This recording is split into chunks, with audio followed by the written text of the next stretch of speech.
Bonjour les enfants. Alors, vous êtes en forme pour une nouvelle lecture de Palou? Pablo, Samuel, Julie et tous les petits copains. Un petit bonjour tout particulier à Alberta et Corrado qui écoutent les lectures de Palou depuis Montmartre, un quartier de Paris que j'aime vraiment beaucoup, beaucoup. Je vous propose aujourd'hui l'histoire d'Azuro, un personnage que vous avez déjà rencontré, qui est cette fois à l'école des monstres. Oh là là! Morgane avait invité ses amis pour son goûter d'anniversaire. Azuro était fier de lui préparer un gâteau d'après une recette de la sorcière Pustula. Pustula, sa nièce Morgane et Jippy le goûtèrent et le recrachèrent. « Burk !» s'exclama Morgane. « Ben alors, tu n'as pas suivi ma recette ?» demanda Pustula. « J'ai essayé, mais je ne sais pas bien lire, » balbutia le dragonneau. « Tata, tu as une formule magique pour ça ?» questionna Morgane. « Aucun sortilège ne peut l'aider. Savoir lire, ce n'est pas seulement déchiffrer les mots, c'est comprendre ce qu'on lit, » expliqua Pustula. « Mais j'ai une idée, sourit-elle. » La sorcière récita devant un miroir. « Allô, à l'huile, réponds à ce coup de fil. » Une tête apparut aussitôt. « Pétula, ma sœurette, aurais-tu une place pour un dragonneau qui doit apprendre à lire ?»« Bien sûr, amène-le au vieux chêne, Frida viendra le chercher. »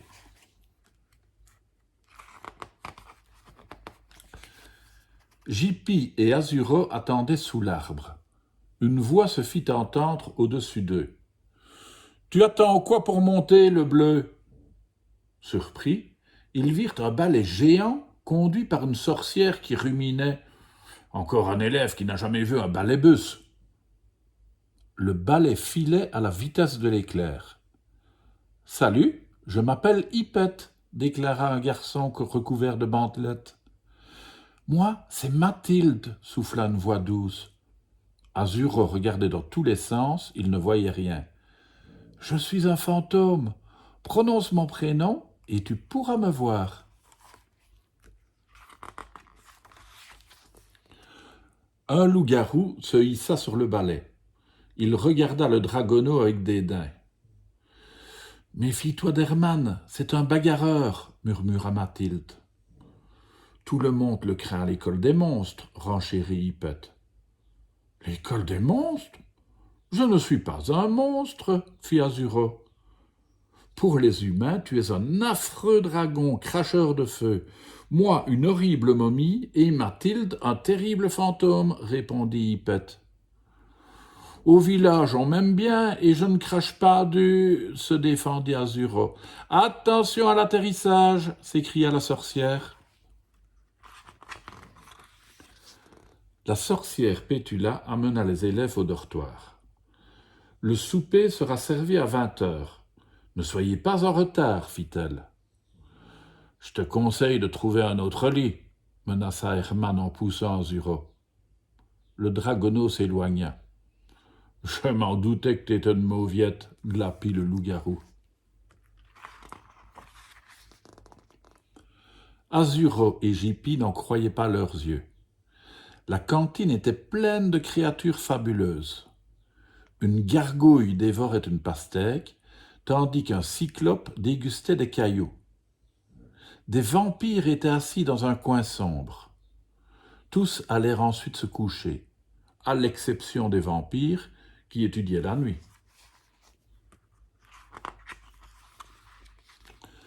Dès le premier jour, Azuro apprit l'alphabet.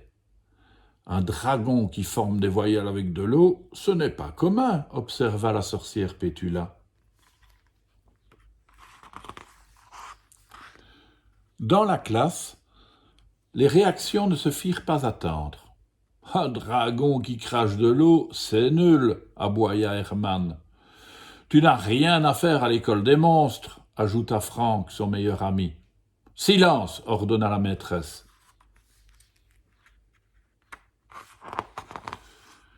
Pendant les récréations, Jippy, Hippette et Mathilde changèrent les idées d'Azuro. Ils jouèrent à la bantelette à sauter et à cache-cache. Cette nuit-là, même les vampires le divertirent. Ils se transformèrent en chauves-souris et une longue course-poursuite dans les airs commença. Azuro discuta avec les trois frères aux longues canines. « Le sang, on n'aime pas ça, » fit Vadim en tirant la langue de dégoût. « Notre truc, c'est la tomate, en soupe ou en confiture, ajouta Vlad. « Arrête de me faire saliver, sourit Victor. « On pourrait voler sur ton dos, demanda Vadim. « Bien sûr, répondit le dragonneau. « C'était génial, s'exclama Vlad. J'ai failli vomir mon minuit avec tes pirouettes.